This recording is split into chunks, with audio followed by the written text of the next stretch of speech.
महाकारुणिक तथागत सम्यक समृद्ध भगवंतांनी उपदेश केलेला धम्म आणि त्यांचा श्रावक संघ या तीन रत्नांना त्रिवार पंचांग प्रणाम. विश्वरत्न बोधिसत्व डॉक्टर बाबासाहेब आंबेडकर आणि माता रमाई यांना त्रिवार पंचांग प्रणाम.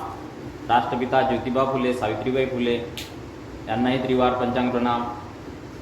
गाडगे महाराज, राष्ट्रसंत तुकडोजी महाराज, संत कबीर आणि ज्या ज्या महामानवांनी लोकांचं कल्याण झालं पाहिजे म्हणून आपलं आयुष्य खर्ची केलं, मग ते कोणत्याही जातीबंध धर्माचे असो, त्या सर्वांना वंदन. आईवडिलांना वंदन. आणि चला रविवारी बुद्धविहारी हा बाबासाहेबांचा संदेश घेऊन या धामणगाव तालुक्यातील भारतीय बौद्ध महासभा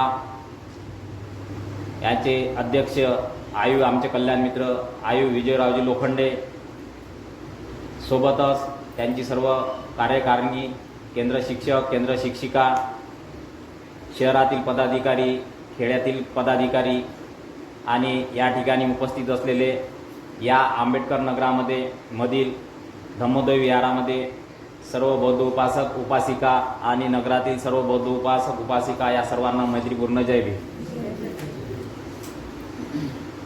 सुको बुद्धानुत्पादो सुका सद्धम्म देशना सुका संघर्ष सामग्री समगानं तपो सुको.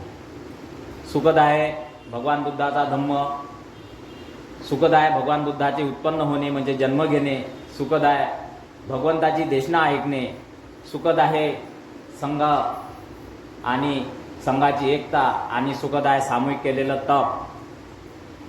हे ह्या सगळ्या गोष्टी सुखद असतात. इसवी सन पूर्व 528 मध्ये सिद्धार्थाचे बोधिसत्व सिद्धार्थाचे सम्यक समृद्ध होतात आणि तेव्हापासून सतत 45 वर्ष भगवान बुद्ध धम्माचा प्रचार आणि प्रसार करतात. त्यानंतर सम्राट अशोकांनी हा धम्म संपूर्ण देशभरात नेऊन पोहोचवला. त्याच्या 2000 वर्षानंतर या भारतात असे एक बोधिसत्व जन्मास आले की त्यांनी हा धम्म म्हणजे तिसरं धम्मचक्र प्रवर्तित करून या भारतातील तळागाळातील ज्यांना आपण अस्पृश्य समजतो, दलित समजतो, त्यांना हा धम्म दिला. आज हा धम्म दिला जवळपास पाहिलं तर 70-75 वर्ष होत आहे. यामध्ये जर आपण आपली स्थिती पाहिली तर बाबासाहेबांनी महत्त्वपूर्ण 2 गोष्टी आपल्याला दिल्या. त्या म्हणजे एक संविधानाच्या माध्यमातून हक्क दिले आणि दुसरी गोष्ट म्हणजे आचरण करण्यासाठी आपल्याला भगवान बुद्धाचा धम्म दिला. परंतु त्या 2 गोष्टी दिल्यानंतर ज्या प्रमाणात आपल्याला आपल्या समाजाची उन्नती पाहिजे त्या पद्धतीने आपल्या समाजाची उन्नती झाली काय हा आपण विचार केला पाहिजे. अधिकार दिले आरक्षणाच्या माध्यमातून, ज्या काही पद्धतीने आपल्याला शिकता आलं त्या पद्धतीने आपण शिकत गेलो. आरक्षणाच्या माध्यमातून जे काही नोकरी करता आली ते नोकरी केली, त्या माध्यमातून आपण आर्थिक उन्नती केली. परंतु धम्मकार्यात पाहिजे त्या प्रमाणात आपण खरंच उत्साही आहे काय, खरंच आपण धम्माचा प्रचार आणि प्रसार करतो काय, हा एक प्रश्नचिन्ह निर्माण होते. भगवान बुद्ध आले, त्यांचं काम करून गेले. बाबासाहेब आले, त्यांचं काम करून गेले. आता ही जबाबदारी बौद्ध अनुयायांची आहे. काय जबाबदारी आहे की जेव्हा आपल्याला धम्म दिला त्या धम्माचा प्रचार आणि प्रसार करणे हे प्रत्येक बौद्ध बांधवांचे कर्तव्य आहे. तर ते कर्तव्य करत असताना काय आपण सर्वप्रथम धम्माले समजून घेतलं. धम्माले समजून घेत असताना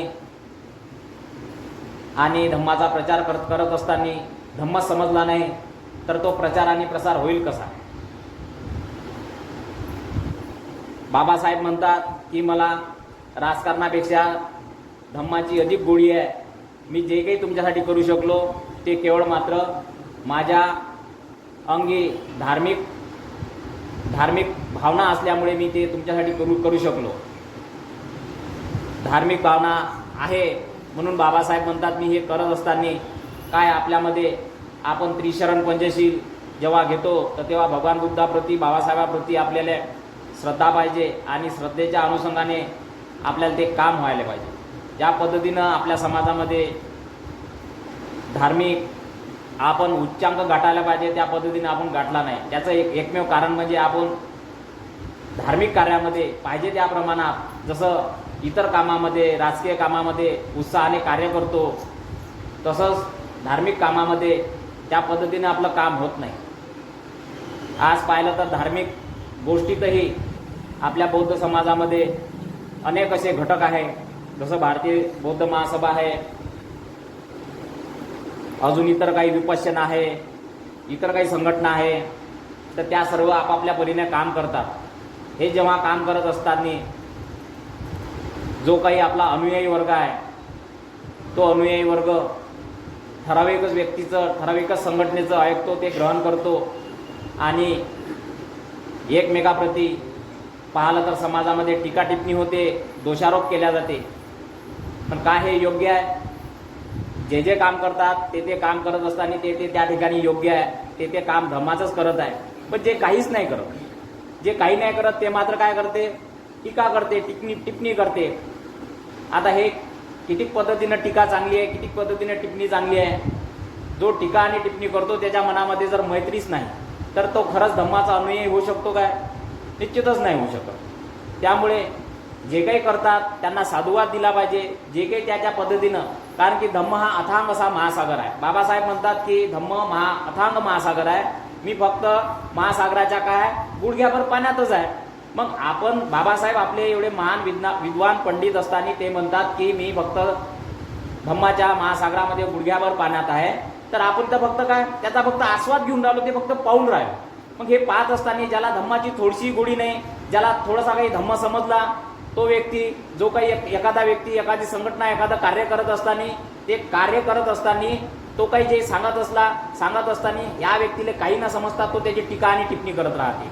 याला काय समजते, त्याला नाही समजत, हे मला माहीत आहे, हे असं नाही, हे तसं नाही. या पद्धतीनं जर धम्माचा विषय पाहिला तर समाजामध्ये धम्माचा असा प्रचार आणि प्रसार होऊ शकत नाही. धम्माचा प्रचार आणि प्रसार होण्यासाठी एकमेकाप्रती एकमेकाच्या संघटनेप्रती आपल्याला मैत्री असली पाहिजे, ती देवाणघेवाण असली पाहिजे. विचाराची देवाणघेवाण असल्यामुळे काय होते, समाजामध्ये प्रत्येक अनुयायी हा प्रत्येक संघटनेशी प्रत्येक घटकाशी काय होते जोडल्या जातो.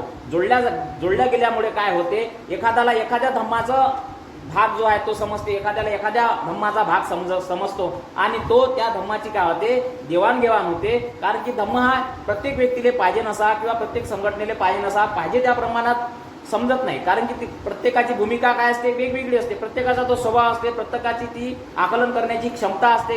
आणि आकलन करण्याची क्षमता असल्याने एखादा व्यक्ती काय सांगते, काय सांगितल्यानंतर तो श्रोत्याला कितीपर्यंत तो धम्म समजला आणि तो समजल्यानंतर तो त्यांनी किती ग्रहण केला आणि ग्रहण केल्यानंतर तो किती धम्माचा तो त्या पद्धतीनं प्रचार करतो. ह्या साऱ्या गोष्टीवर धम्माचा प्रचार आणि प्रसार महत्त्वाचा असतो. ह्या गोष्टी असल्यामुळे आपण धम्म हा प्रत्येक घरोघरी नेऊन ठेवला काय नाही नेऊन ठेवला. कारण की अशी आपले लोक आहे जे आपण पाहिलं तर एखाद्याच्या घरी गेलो तर काय आपल्याला एखाद्या हॉलमध्ये दिसते बाबासाहेबाचा फोटो दिसते, बुद्धाचा फोटो दिसते आणि आतमध्ये पाहिलं तर दुसरंच काहीतरी दिसते. बरोबर आहे की नाही? हे दुसरं तिसरं काहीतरी दिसण्याचं कारण म्हणजे काय आहे, कारण की त्याला विचिकित्सा निर्माण होते. त्याला विचिकित्सा याच्यासाठी निर्माण होते म्हणजे शंका निर्माण होते की धम्मानं आपलं बरंच होईल काय, हे भलंच होईल काय, या मार्गाने गेलो तर आपलं चांगलं होईल काय.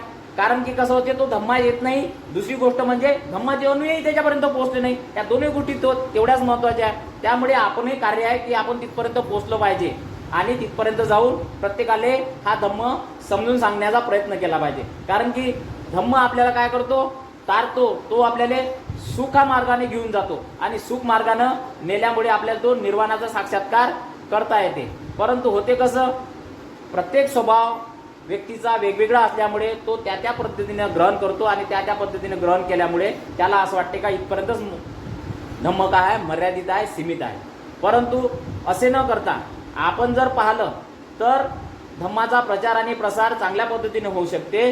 बाबासाहेब म्हणतात, ज्या समाजात आपला जन्म झाला त्या समाजाचा उद्धार करणे ही ज्यांना जाणीव आहे ते धन्य होत. तर आपण धन्य कधी होऊ, आपल्याला धन्यवाद बाबासाहेब कधी व्यक्त करतील, तर आपण ज्या समाजात जन्म घेतला त्या समाजाचा उद्धार करणे ही आपली जबाबदारी आहे. तर उद्धार कोणत्या पद्धतीने होते, खरं म्हणजे आपण प्रत्येक ठिकाणी आपला धम्म पोहोचवला पाहिजे. हे आपलं एक धम्माचा अनुयायी म्हणून आपलं कर्तव्य आहे. पण हे कर्तव्य करत असताना आपण खरंच ते कर्तव्य पूर्णत्वास नेतो काय, नाही नेत. काय आपण थोडं बहुत कार्य करतो तो दुसऱ्या संघटनेसोबत आपण काय करतो ते त्याचं कार्य चांगलं नाही, याचं कार्य चांगलं आहे, अशा टीका टिप्पणी करत राहते. हा लोकस्वभाव आहे, हा समजून घेतला पाहिजे. हे होणारच आहे, भूतकाळात हे होतं, आता या आणि भविष्यातही या गोष्टी राहणारच आहे. मग याच्याकडे काय केलं पाहिजे, आपण दुर्लक्ष केलं पाहिजे आणि याच्याकडे दुर्लक्ष करून आपण एकमेकाच्या प्रती मैत्री भावना निर्माण करून हे कार्य आपण काय केलं पाहिजे, पुढं नेलं पाहिजे.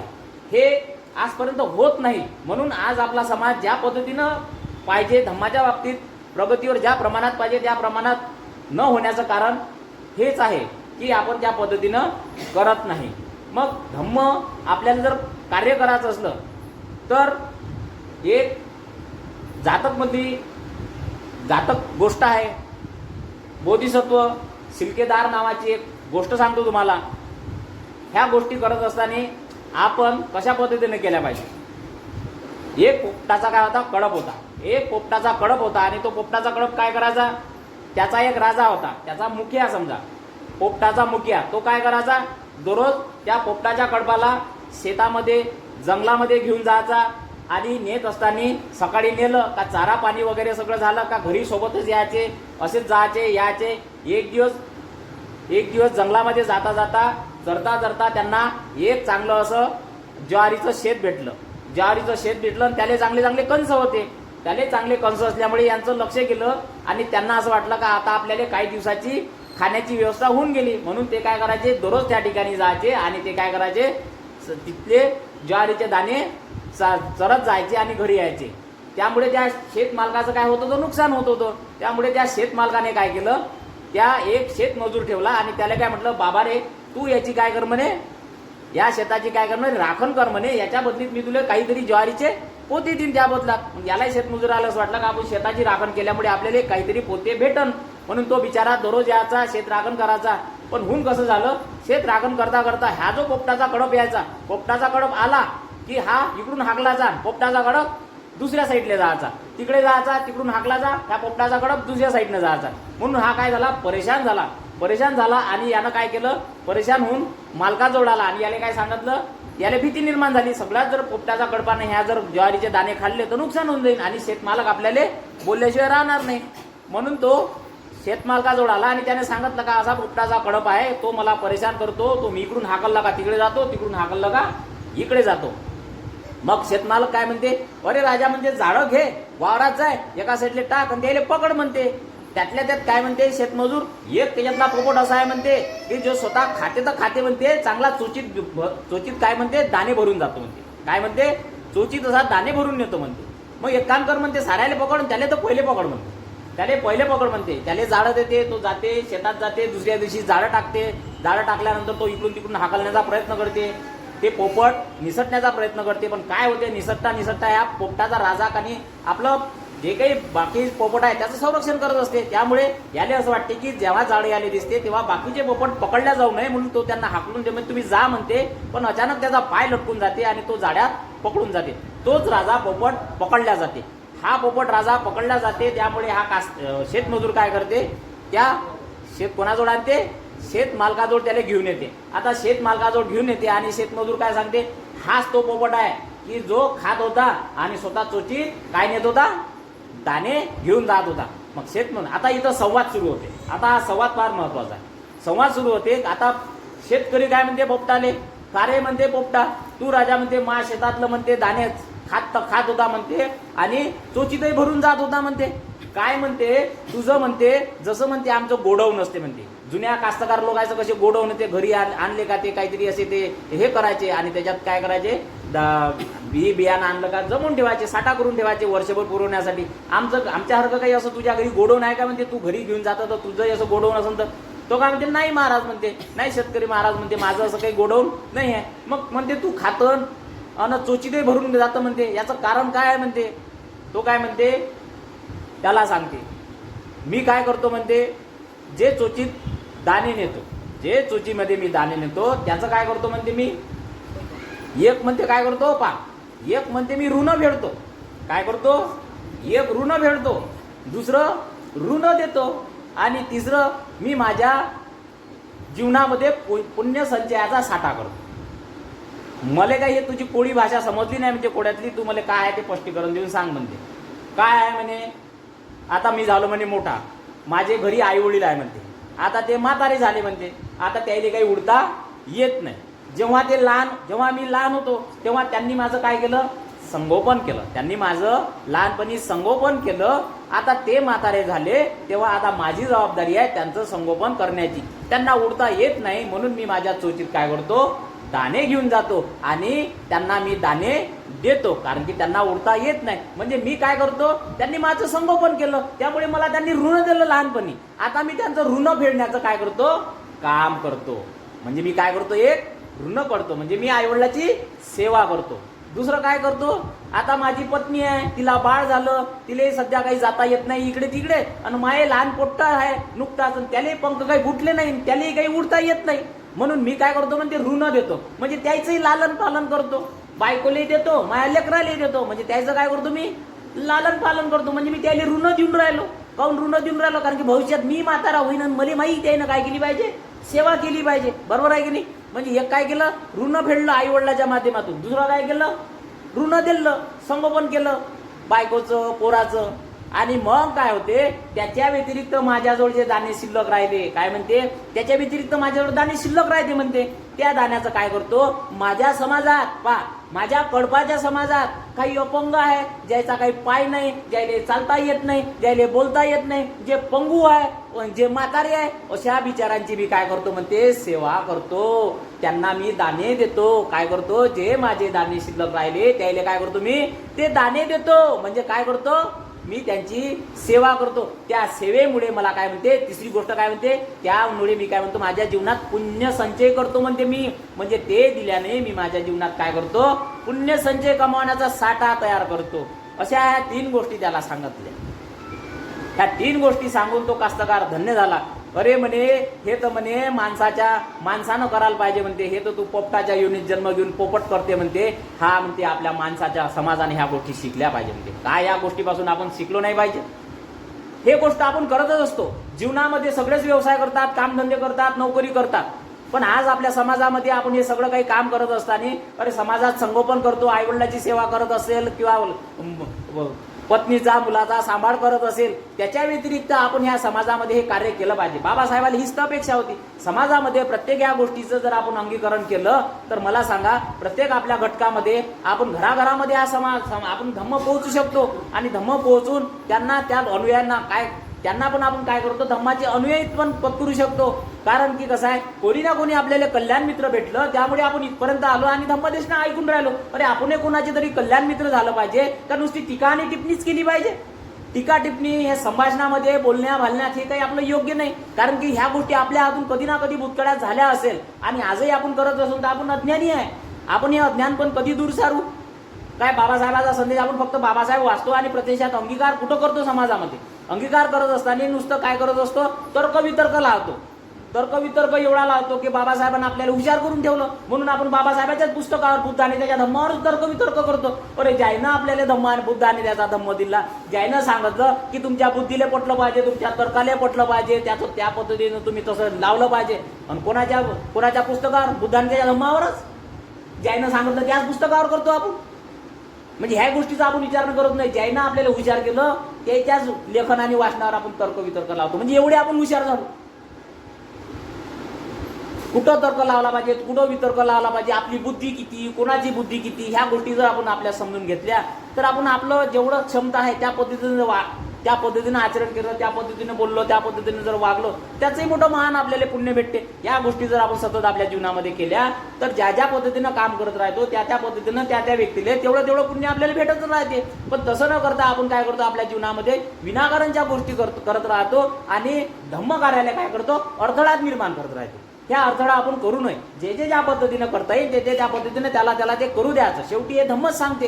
प्रत्येक जण कोणी ना कोणी अनुयायी आपल्याला धम्म सांगत राहते. जेवढं आपल्याला पटलं तेवढं घ्यायचं, घेऊन त्याच्यानुसार काय करायचं, अंगीकार करत राहायचं. हे फार महत्वाचं आहे. नाही तर होते कसं, आचरण शून्य आहे. आपण आचरण करत नाही आणि नुसते आपण काय करतो, गोष्टी करत राहतो. कारण की ह्या गोष्टी केल्याने काय होते, मला सांगा, जेव्हा आपण धम्म कार्यात येतो, आल्यानंतर आपलं कर्तव्य आहे, अरे आपल्या समाजामध्ये चांगले महापुरुष जन्माले कसे येतात, हे महापुरुष तुम्ही जर पाहिलं, अरे सुमेध बोधिसत्वाने जन्म घेताना पाहिलं का मी कोणाच्या कुणात जन्म घेतला पाहिजे, माझे आई वडील कोण, हे महापुरुष जर असे सत्व जर आपल्या समाजामध्ये जन्माला यायला पाहिजे, ते घर कसं लागन, ते धार्मिक घर लागन, ते शिलवंत घर लागन, ते मैत्रीपूर्ण व्यवहारात असलं पाहिजे, तो समाजही मैत्रीपूर्ण व्यवहारात असला पाहिजे. असं जर असेल तर तो सत्व त्या समाजात येतो, कारण की त्याला तशी अनुकूल परिस्थिती निर्माण होते समाजामध्ये जन्म घ्यायची. आणि अनुकूल परिस्थिती जेव्हा होते तेव्हा त्या ठिकाणी जन्म घेतो. नाही तर आपल्याला प्रत्येकालाच वाटते माझ्या घरात चांगलं पोट्ट जन्माला आलं पाहिजे. काहून? अरे आपलंच आचरण कसं आहे, ते पोट्ट कसं जन्माला येणार आहे, आपण जसे तसं आपलं पोट्ट. कारण की समधातूच निर्माण होते ना, जसं आपण असलं तसंच येते, ते दुसरं काहीच नाही येत. म्हणजे आपल्याला आपल्या जीवनामध्ये आपल्याला आपली पिढी चालवायची असन, त्याचा विकास करायचा असन, समाज घडवायचा असन, तर प्रत्येक समाजामध्ये आपापल्या घरोघरी मैत्री, शील भावना ह्या गोष्टी निर्माण झाल्या पाहिजे, द्वेष भावना नष्ट झाल्या पाहिजे, तरच हे सत्व जन्म घेतात. आणि हे जेव्हा सत्व चांगले चांगले जन्म घेतात तेव्हा असे उद्धाराचे काम करतात. आणि एवढे चांगले काम करतात का त्यांचं बल असते, त्यांचं शिलाचं बल असते, त्यांचं मैत्रीचं बल असते, त्यांचे एवढे काही बल असते का ते आपल्या समाजाचा उद्धार करून जाते. म्हणून प्रत्येक विहारामध्ये काय झालं पाहिजे, शील